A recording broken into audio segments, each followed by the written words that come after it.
Streltsov spent his first week in the special department in training. Days merged into an endless succession of briefings. He was introduced to the organizational structure, shown archives full of strange reports and photographs, and taught how to interact with Marak. The otherworldly being spent most of its time inside a dark metal medallion that Igor now wore constantly around his neck.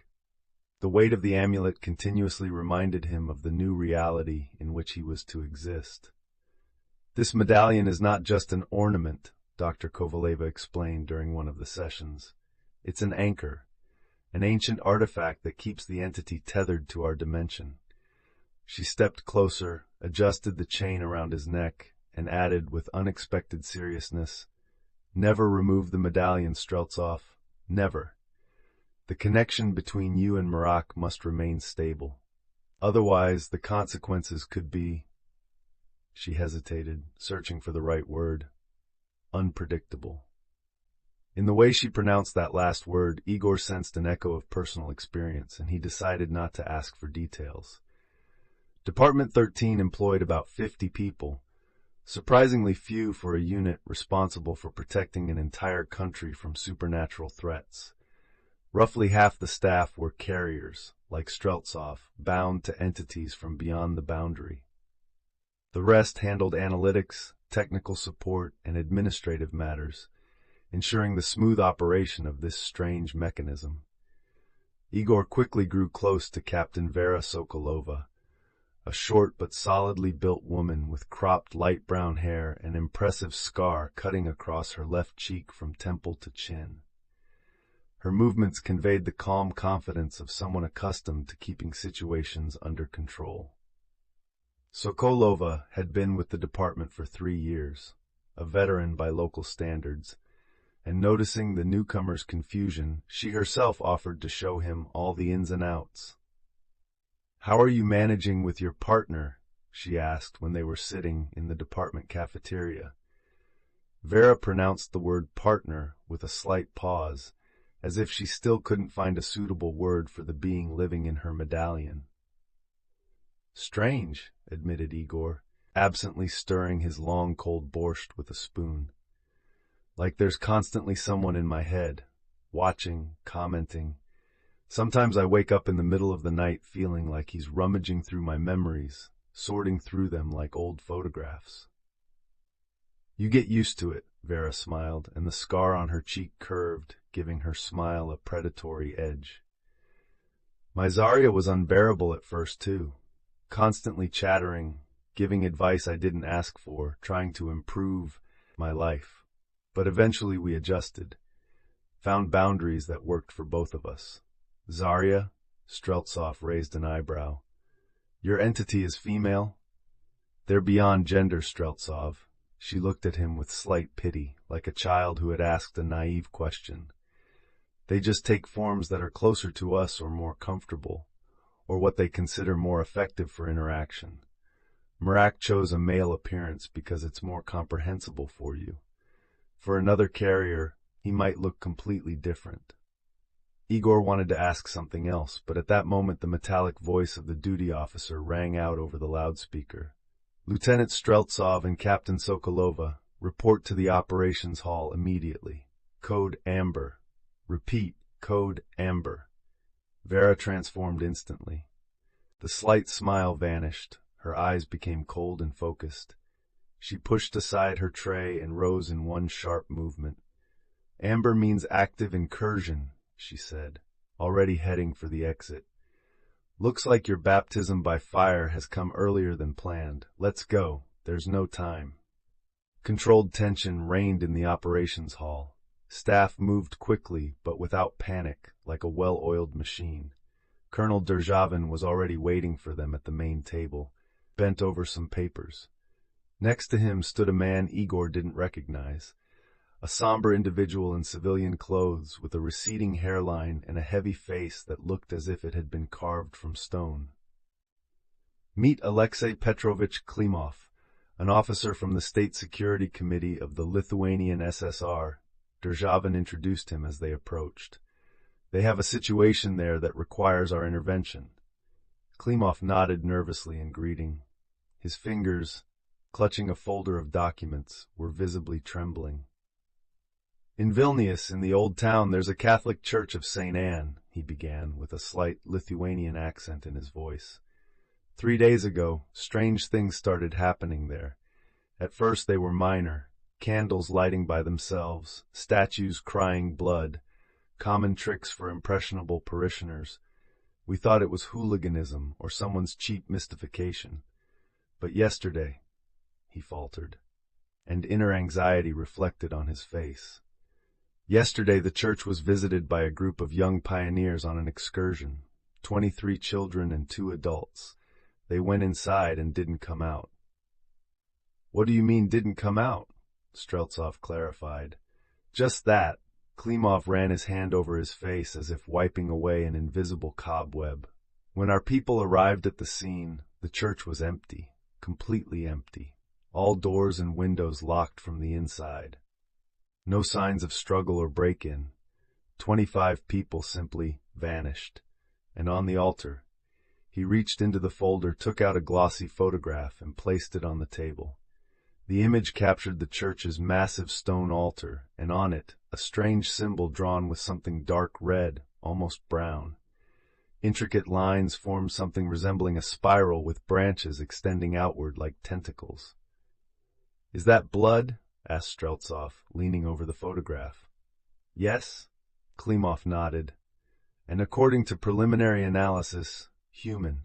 The blood type matches one of the missing adults, the tour guide." "A portal," Vera suddenly stated with confidence, closely examining the symbol. "I've seen something similar in Novgorod 2 years ago. This symbol opens a portal to the limbo." "Exactly," confirmed Derzhavin, who had been silently observing the conversation. "Someone created a passage to the zone between our world and the other world, and probably the children are there now." "Are they still alive?" asked Igor, feeling everything inside him tighten at the thought of children lost between worlds. "If it happened less than 24 hours ago, then yes," answered the colonel. "Time flows differently in limbo. For them, perhaps only a few hours have passed, but the longer they stay there, the less chance we have of bringing them back, unchanged." Derzhavin straightened up and turned to a large map on the wall, where red dots marked the locations of similar incidents. "You two fly to Vilnius in an hour," he continued. "Transport is already prepared. You'll be met on site and provided with everything necessary. Your task is to enter limbo, find the children, and bring them back, and if possible, determine who opened the portal." "And close it?" Vera clarified, making notes in her notebook. "Should we eliminate the passage?" "That's a secondary objective," Derzhavin shook his head. "The priority is the children. We'll deal with the portal later, when they're safe." The briefing continued for another 15 minutes. Then Klimov and Derzhavin began discussing some technical details. Streltsov and Sokolova headed for the exit to prepare for departure. "Lieutenant, stay a moment," the colonel called to Igor when they were already at the door. Vera nodded understandingly and left alone. Derzhavin approached closer and, waiting until Klimov moved to another table, lowered his voice. "This is your first operation, Streltsov, and I must warn you, limbo is dangerous even for experienced operatives. Different laws apply there. Your fears and desires can materialize, take physical form. Be careful, and always stay close to Captain Sokolova. She's been there before and knows the rules." "Yes, Comrade Colonel," Igor responded crisply. "And one more thing." Derzhavin placed a heavy hand on his shoulder. "Don't forget about the payment. Marak will demand his share for help. Be prepared to give up another part of your soul." Streltsov automatically touched the medallion on his chest.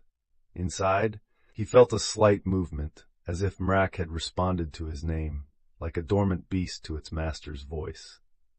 "Understood," he answered firmly, though inwardly he went cold at the thought of having to experience again that strange, agonizing emptiness when part of you departs irretrievably.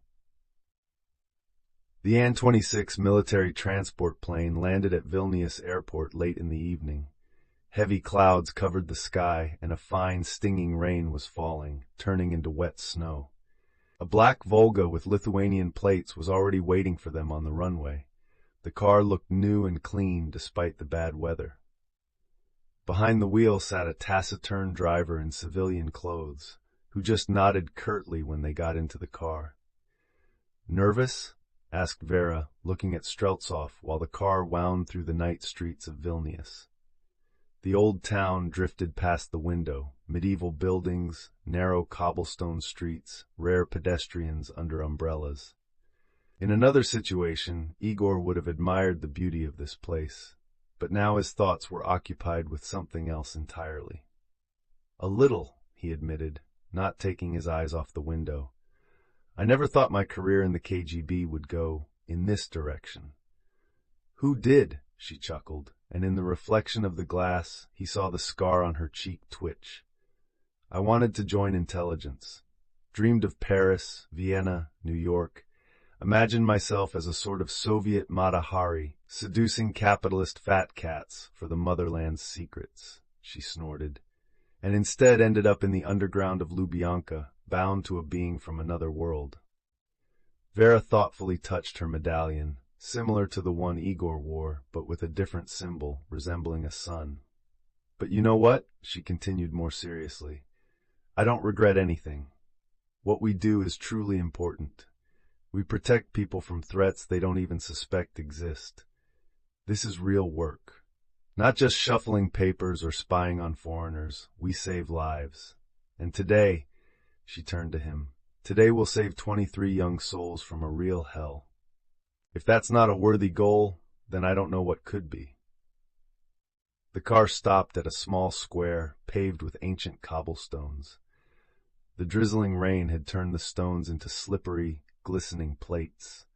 Ahead, through the rain's veil, the silhouette of a Gothic church majestically rose, its tall spires reaching into the low Lithuanian sky. "We've arrived," said the driver, breaking the heavy silence for the first time during the whole trip. "You'll be met at the entrance." At the main doors of the church, under a narrow canopy sheltering from the rain, stood a solidly built man in a dark coat with its collar turned up. When Streltsov and Sokolova approached, he stepped forward. "Major Juozas Kozlauskas, local state security," he introduced himself with a barely noticeable Lithuanian accent. "I'll be coordinating the operation from our side." "Captain Sokolova and Lieutenant Streltsov," Vera replied, shaking the extended hand. "Status?"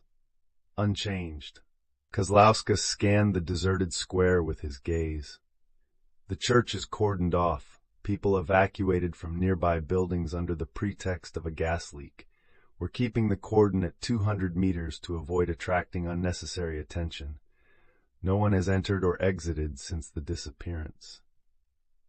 "Good," Vera nodded, removing a wet strand of hair from her face. "We need to prepare. Is there somewhere we can set up?" Kozlauskas pointed to a small gray van without identification marks, parked in the shadow of chestnut trees nearby. "It has everything you need." He hesitated, as if not daring to say something important. "And I should inform you that the local leadership is extremely concerned.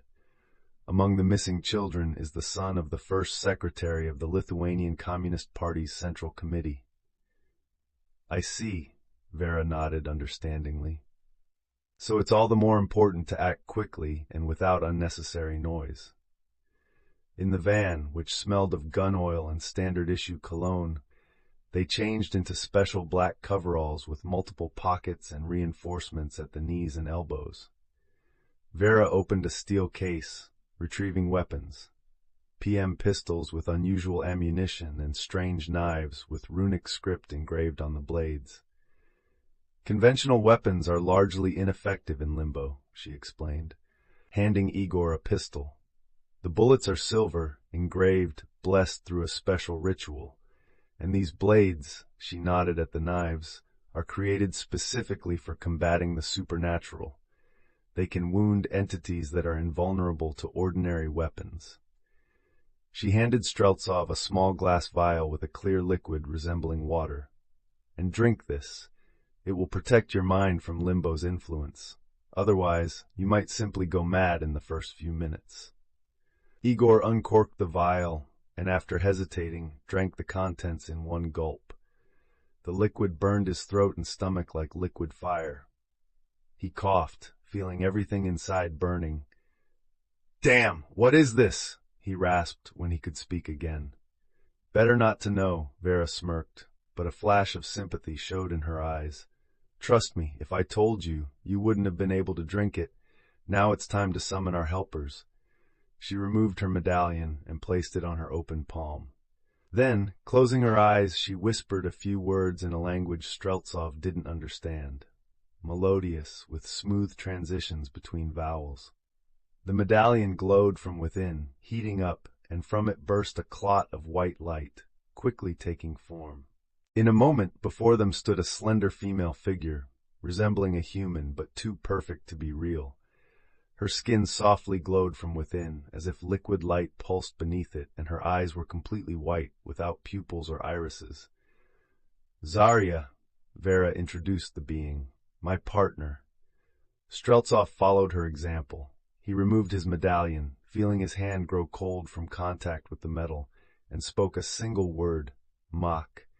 The medallion in his palm grew even colder, almost burning like dry ice. From it flowed a black substance resembling oily smoke, condensing and forming into the familiar tall figure with amber eyes. "Master," Mirak's voice sounded directly in Igor's head, bypassing his ears. "You have summoned me, and I have come." He paused, and Streltsov sensed a note of anticipation. "But remember the price." "I remember," Streltsov replied aloud, feeling something tighten inside at the thought of the impending loss. Zarya and Mirak turned toward each other.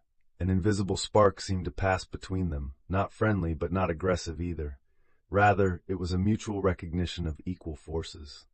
"Light and darkness," Vera commented quietly, observing them. "An interesting combination. Quite rare. Usually they try not to bring them together." "Why?" Igor adjusted his holster, trying not to meet Mirak's amber gaze. "They're opposites. Natural antagonists," Vera shrugged, "like fire and water. But right now that might work in our favor. Together they're stronger than separately." They exited the van into the drizzling rain and headed toward the church. Kozlauskas was waiting outside, nervously shifting from foot to foot. Seeing the supernatural beings accompanying the operatives, he noticeably tensed, instinctively stepping back. "Are you ready?" he asked, looking at Mirak and Zarya with poorly concealed apprehension. "Yes," Vera nodded confidently. "Open the doors and secure the perimeter." Her voice carried the commanding notes of someone accustomed to giving orders in extreme situations. "No one is to enter, no matter what happens. If we don't return within 12 hours, consider the operation failed." Kozlauskas signaled, and 2 KGB agents in civilian clothes, guarding the entrance, forcefully opened the heavy oak doors of the church. Vera and Igor, with their otherworldly partners, crossed the threshold.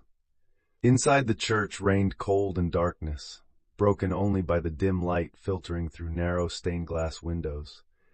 Dampness permeated the ancient walls, as if the building itself had absorbed the moisture of centuries. The beams of their flashlights picked out rows of wooden pews, statues of saints in niches, paintings on the walls.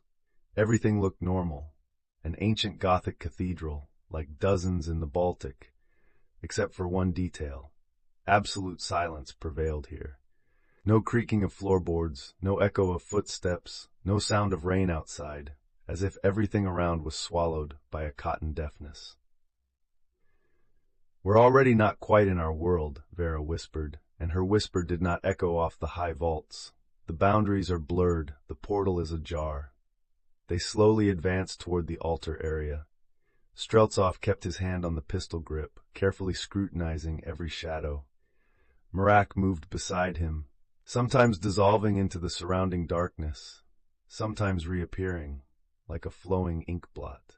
Zarya, in contrast, emitted a steady glow, which, however, did not dispel the darkness around, as if light did not obey the usual laws of physics here. They approached the altar, a massive stone slab rising several steps above the floor level. On it, starkly contrasting with the dark stone, was visible the symbol, the same one from the photograph, drawn in dark, dried blood. Now up close, Igor saw that it wasn't just a spiral. The lines formed a strange figure, the prolonged examination of which made his head spin. The symbol seemed three-dimensional, going somewhere deep inside, and most disturbing of all, it barely noticeably pulsated in the darkness, emitting a faint reddish glow. "What now?" Streltsov asked in a low voice, feeling a chill run down his spine. "Now," Vera replied, drawing her pistol, "we enter limbo." She turned to him, and in the dim light her face seemed carved from ivory. "Stay close and don't let go of Merak. He is your anchor, your connection to reality. Without him, you could get lost in the intermediate space, forever." She reached out and resolutely touched the bloody symbol on the altar. At that moment, the entire world around them shuddered, as if from an underground tremor. The church walls trembled, flowed, distorting like a reflection in a curved mirror. The stone began to melt, transforming into something organic, pulsating. The floor beneath their feet became soft, yielding, like living flesh. The ceiling above parted, revealing a sky, black, without stars or moon, with crimson streaks resembling blood vessels. Igor felt his stomach contract in a spasm of nausea. The air suddenly became thick, almost gelatinous, with a distinct metallic taste of blood. Each breath was labored, as if his lungs resisted this substance. "Don't panic," Vera's voice came as if from far away, muffled and distorted. "This is the body's first reaction to limbo. You'll get used to it soon." Streltsov focused on his breathing, fighting the rising panic. Slow inhale, slow exhale. He felt Vera's hand on his shoulder, warm, earthly, real amidst this nightmare. Merak stood nearby, and Igor noticed how his being had changed.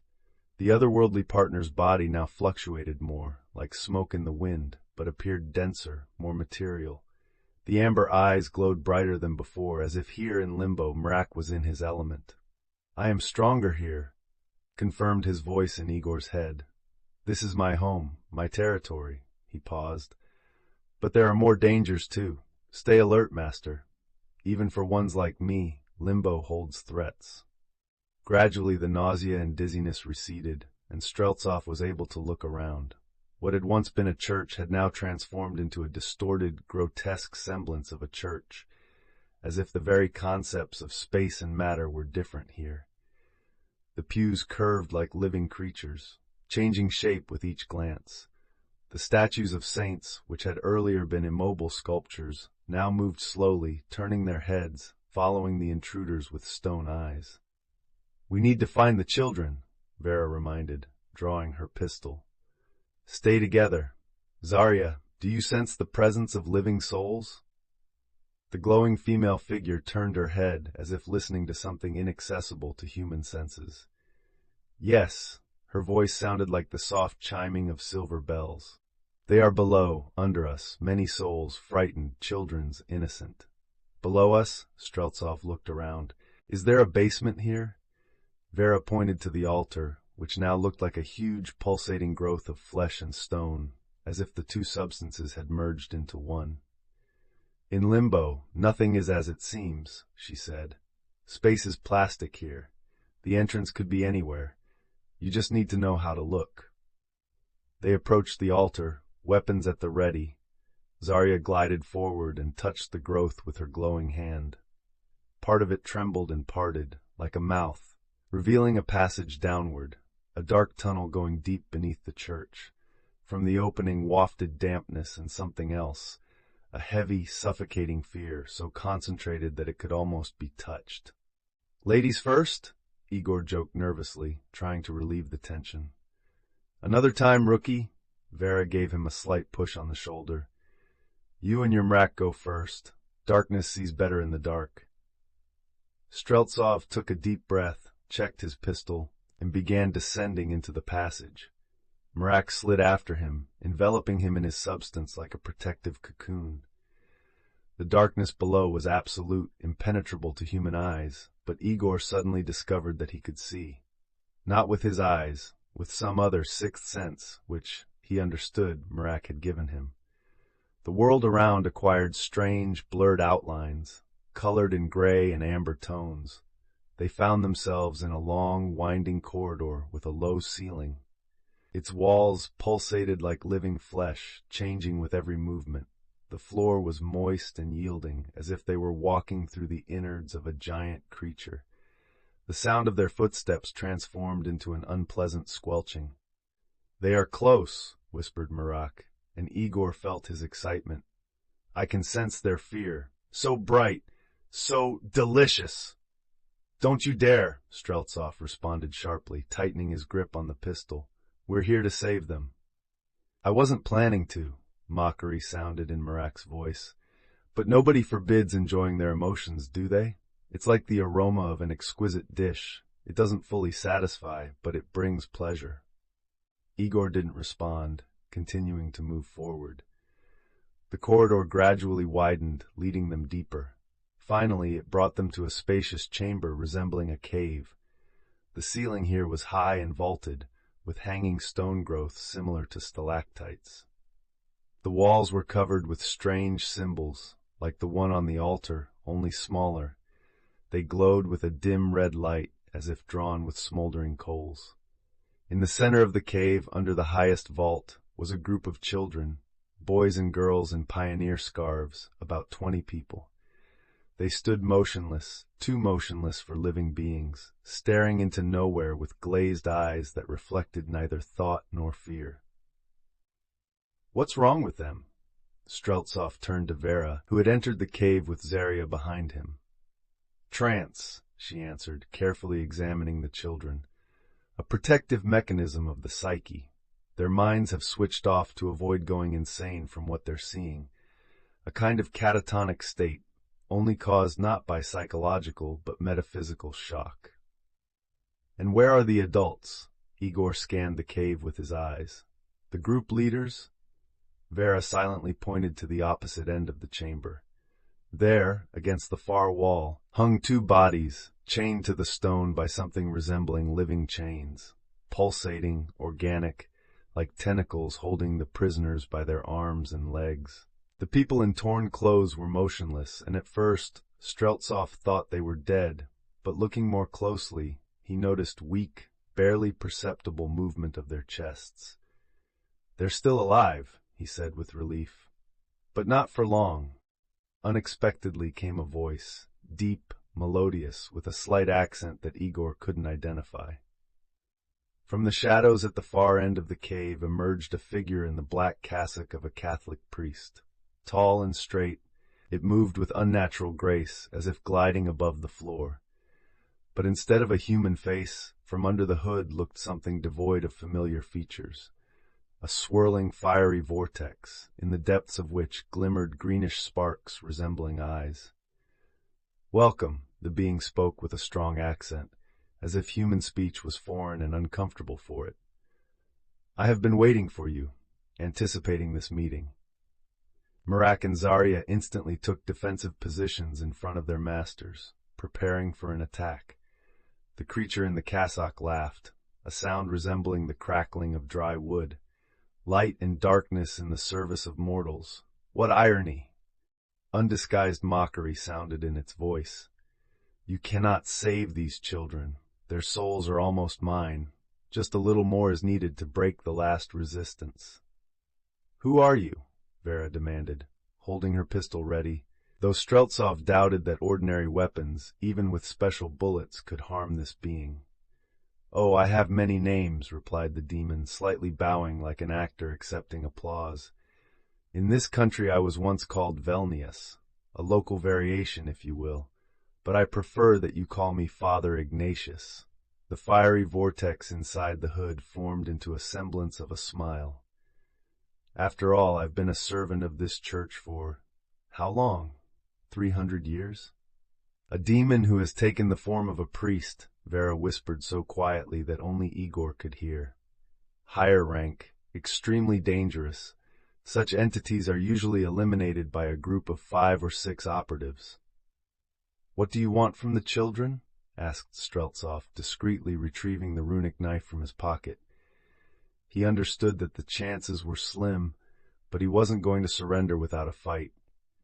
"Innocent souls are the best currency in my world," replied Ignatius with a hint of languor in his voice. "Especially the souls of pioneers, their ideological purity, their belief in a bright future." He paused, as if savoring such a tasty seasoning to the main dish. The being took a step forward, and at that moment the symbols on the cave walls flared brighter, pulsating in rhythm with the fiery vortex under the hood. "You have a choice," continued the demon, and his voice became cool, businesslike. "Leave now, and I won't even pursue you. Or stay and fight, then your souls will join my collection. Decide." Vera and Igor exchanged glances. Without words, they understood that they had only one decision. "Mrak," called Streltsov, gripping the knife handle tighter. "Time to pay the bills." "With pleasure, master," replied his otherworldly partner, and anticipation sounded in his voice. "But the price will be higher than last time. Much higher." "Name your price," Igor prepared for the worst. "A part of your memories," Mrak answered after a brief pause. "Your most precious ones, memories of your mother." Streltsov momentarily froze as if from a blow. His mother had died when he was 12. A severe illness took her quickly and mercilessly. Memories of her smile, of the warmth of her hands, of the smell of homemade apple pie she baked on Sundays. This was the most valuable thing he had left. "Agreed," he finally pronounced, feeling something breaking inside. Mrak made a sound resembling a satisfied purr, and his form suddenly changed. He increased in size, filling almost half the cave. His body became denser, more material, his hands stretched out, transforming into razor-sharp blades of darkness. Simultaneously, Zarya also transformed. Her light became unbearably bright, blinding, filling the cave and forcing the creature in the cassock to recoil, covering its face with its hand. "Interesting," hissed Ignatius, regaining balance, "but insufficient." He snapped his fingers, and from the cave walls, from cracks in the floor, from the air itself burst dozens of black shadows, lesser demons, his servants. They resembled distorted human silhouettes, but without faces, only with bright red eyes burning with malice. They rushed at Mrak and Zarya, attacking from all sides. The battle began. Mrak moved with incredible speed, slicing through shadow creatures with his blade arms. They scattered into shreds of black smoke, but new ones came to replace the destroyed ones. Zarya created blinding flashes of light, from which demons disintegrated into dust, but there were too many. Vera and Igor didn't remain on the sidelines. They shot silver bullets at particularly large shadows, breaking through the defense of their otherworldly partners. Each bullet found its target, and the creatures shrieked in pain when the silver penetrated them. "Get to the children," shouted Vera, reloading her pistol. "I'll handle the adults." Streltsov nodded, and using Mrak as a shield, began making his way to the pioneers frozen in trance. Ignatius noticed his maneuver and directed a stream of fire from under his hood, aiming directly at Streltsov. "Mrak!" Igor shouted, feeling a wave of hot air strike his face. The dark being instantly appeared before him, taking the brunt of the fire. Flames engulfed Mrak, coloring his black substance with crimson and orange flashes. But instead of burning, he seemed to absorb the fire, becoming even larger and stronger. "More!" Mrak's voice in Streltsov's head sounded almost greedy, reveling in the energy flow. "Give me more!" Ignatius roared with rage, realizing his mistake, and threw himself into a direct attack. His cassock billowed, revealing something vaguely resembling a human body, but distorted, like in a bad photograph. Igor fired, but the bullet passed through the demon priest without harming him. Discarding the useless pistol, Streltsov drew the runic knife and prepared for hand-to-hand combat. He waited until Ignatius was very close, then ducking, avoided a direct blow, and turning, plunged the blade right into the fiery vortex under the hood. An inhuman scream erupted, making the cave walls tremble. Ignatius staggered back, clutching at the place where a face should be. His cassock began to smolder, disintegrating at the edges. Mrak, sensing the opponent's weakness, seized the moment, crashed down upon him with his entire mass, enveloping, squeezing, consuming. "Hurry!" Vera shouted from the other end of the cave. She had already freed the adults from the living chains, and they stood shakily beside her, supporting each other. "Take the children. The portal is unstable. It could close at any moment." Streltsov rushed to the pioneers frozen in trance. Their eyes were still empty, as if souls had temporarily left their bodies. How to wake them from this state? He tried carefully shaking the nearest boy by the shoulders, but the child continued to stare into the void with glassy eyes. "I need help," shouted Igor, realizing he couldn't lead 24 will-less puppets out of here. Zarya, who until then had been restraining the onslaught of shadow demons, broke away from the battle and rushed to the children. She touched her glowing hand to the forehead of the boy Streltsov was holding, and a wave of trembling ran through the child's body. His eyes blinked, regaining focus. Tears flowed down his cheeks. "Where am I?" he whispered, helplessly looking around. "Mama, I'm scared." "Everything will be all right." Igor hugged the child tighter, feeling him trembling. "We're leaving here, right now. Zarya, wake the others." The glowing being moved quickly from one child to another, touching each and bringing their consciousness back from the depths of trance. The children came to in different ways. Some cried, some screamed, some fell to their knees, unable to stand, but they were all alive, and that was the main thing. Meanwhile, the battle between Mrak and Ignatius reached its climax. The demon priest had weakened, but was still dangerous. Suddenly, he shook off Mrak with a powerful energy impulse, and seeing the awakening children, rushed towards them with a furious howl. "Not a single soul will leave here, not one." But Vera stood in his way. In her hand she held not a pistol, but a strange silver cross inlaid with precious stones. "In the name of the Father, the Son, and the Holy Spirit," she pronounced firmly, without a trace of fear in her voice. "Be gone." The cross flashed with a blinding white light, pure as the first snow. Ignatius screamed. This time his cry was filled not with rage, but with suffering and fear. Streltsov saw how his body began to disintegrate, the fiery vortex under the hood dying out, as if under a gust of icy wind. "This is not the end," rasped the demon with his last strength. "The border between worlds grows thinner with each day. Soon my brothers will come, and then—" He didn't finish the phrase. The final flash of light from Vera's cross destroyed him completely, scattering the remains of his essence throughout the cave. The remaining shadow demons, sensing their master's demise, fled with squeals, disappearing into the cave walls. "We need to leave," said Vera, breathing heavily. The silver cross in her hand smoked like hot metal. "The portal is closing. We have little time." They began hurriedly gathering the children and the 2 adults, who were still too weak to move independently. The corridor through which they had come was already beginning to contract, like a giant throat trying to swallow them. "Faster!" Vera urged the lagging children, helping them overcome the narrowing passage. Mrak and Zarya moved along the sides of the group, driving away shadow creatures attempting to attack them from the darkness. Finally, with great difficulty, they reached the altar and began climbing upward toward the exit from Limbo. The church was also transforming before their eyes. Organic elements disappeared, flesh turned back into stone, everything became ordinary, earthly. But the floor beneath their feet trembled, and plaster fell from the ceiling. Reality was resisting their return. "We're almost there," Streltsov encouraged the children, helping them overcome the last meters. "A bit more, and you'll be home." They emerged from the church at the moment when the entire building seemed to be folding in on itself. Not physically.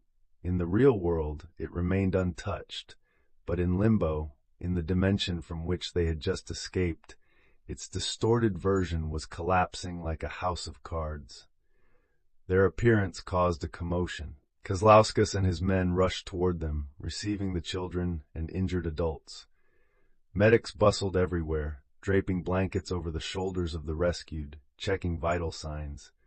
Someone brought hot tea in thermoses. Someone was already calling for reinforcements on the radio. "Did you succeed?" Kozlauskas approached Streltsov and Vera, his face expressing a mixture of relief and disbelief. "Did you save everyone?" "Everyone," Vera nodded, accepting a cup of tea from one of the agents. "And the portal is closed. But," she cast a quick glance at Igor, "the price was high." Streltsov stood slightly apart, looking at the church illuminated by the lights of rescue vehicles. Inside he felt a strange emptiness, where memories of his mother had once lived. Face, voice, laughter, all gone, leaving only vague outlines like an old, faded photograph. Mrak, having returned to the medallion, was silent, like a predator satiated after a successful hunt. "Are you all right?" Vera came up to him, carefully touching his shoulder. "Yes," he tried to smile, but it wasn't very convincing. Just unusual, as if a part of me disappeared. "That's how it is." Her voice was quiet, understanding. "But such is our job, Streltsov. We pay with our souls so that others can keep theirs. That's the price of protecting the world from what lurks beyond the boundary." She took a worn flask from her pocket and offered it to him. "Here, this will help." Igor took a sip. The liquid burned his throat but brought a strange relief, as if temporarily filling the emptiness inside. He looked once more at the church, now quite ordinary, Gothic, giving no indication that a minute ago inside it was a portal to another dimension. "Home?" he asked, returning the flask. "First reports," Vera sighed with feigned annoyance. "Bureaucracy is invincible even in the world of supernatural entities. Derzhavin expects a complete description of the operation." She paused, then added, "And also, you'll have to undergo an examination with Kovaleva. After the first combat contact, it's mandatory." Streltsov nodded, feeling fatigue washing over him in waves.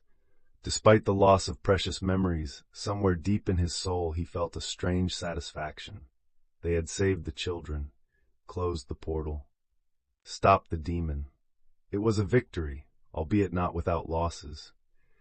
"You know," he said to Vera as they walked to the black Volga waiting for them, "Derzhavin was right. This really is important work." "Yes, Lieutenant," she smiled slightly, and the scar on her cheek twitched. "Welcome to Department 13. Colonel Derzhavin listened attentively to their report in his office at Lubyanka.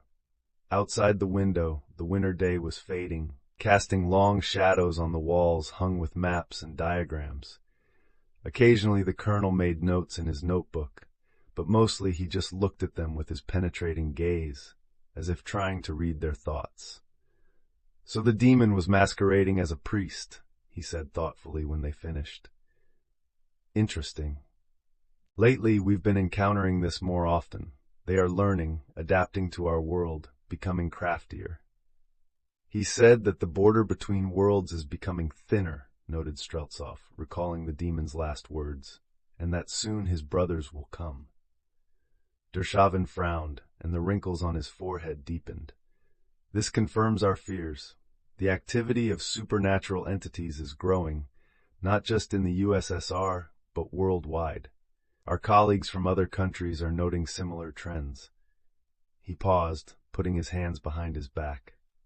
"Something big is brewing, something we don't yet understand." The colonel stood and approached the map on the wall, where red dots marked the sites of recent incidents. Portals, invasions, anomalies. "In the last year, the number of breakthroughs has tripled," he continued, tracing his finger across the map, "especially in zones of religious activity. Churches, mosques, synagogues, as if something is using people's faith as a conduit, as a tool for penetration." "And what should we do?" asked Vera, who looked no less concerned. "What we've always done, Captain. Derzhavin answered firmly. Protect the boundary, fight the breakthroughs, prepare for the worst and hope for the best. He turned to Streltsov, examining him carefully. How are you feeling, Lieutenant? Dr. Kovaleva reported that your soul has lost a significant fragment. Memory of a mother, that's a serious loss. I'll manage, Comrade Colonel, Igor replied firmly, though he still felt that strange, painful emptiness inside. It was a necessary sacrifice. Derzhavin nodded approvingly. The right answer. Exactly what I expected to hear from you. He smiled slightly. You handled your first mission well. The colonel returned to his desk and took 2 thin folders marked Top Secret from the drawer. 3 days for rest, he said, handing the folders to Vera. And then a new assignment. In the Arkhangelsk region, a mass grave from the Civil War era has been discovered. Locals say they see ghosts at night, soldiers in Budnovka caps, executed by the White Guards. Usually we don't pay attention to such stories, but recently 3 children disappeared. Local school children who went to verify the legend firsthand. The militia is at a dead end. Yes, sir. Vera nodded, accepting the folders and briefly scanning the top sheet. And one more thing, Streltsov, added Derzhavin as they were already heading for the exit. Listen carefully, guard your soul, it is not infinite. And when the last part goes... He didn't finish the phrase, but in his eyes Igor saw something resembling sympathy, and perhaps even fear. I understand, Comrade Colonel, replied Streltsov, and somehow it seemed to him that he really was beginning to understand. The soul is not an abstract concept. It is real, measurable, and it can be lost in parts. And what happens when you lose it completely? That question he decided to leave for later. Dismissed, Derzhavin waved his hand, returning to the papers on his desk. When the door closed behind them, Vera handed Igor one of the folders. Welcome to the department's real work, she said with a slight smirk. Arkhangelsk at this time of year. Quite the pleasure. Snow up to your waist, frost below 30, and we'll have to wander around cemeteries and forests at night. We'll manage. Streltsov took the folder, momentarily touching fingers with her. Then he automatically looked at the medallion hanging on his chest. Inside it, Mrak was silent, but Igor sensed his presence, dark, waiting, and he knew that the price for the next help would be even higher. But such was his new life, his duty, his path. And strangely enough, he didn't regret his choice, because now he knew the truth. The boundary between worlds is thinning, and someone must stand guard. Someone must pay this price so that others can sleep peacefully, unaware of the horrors on the other side of the thin veil of reality.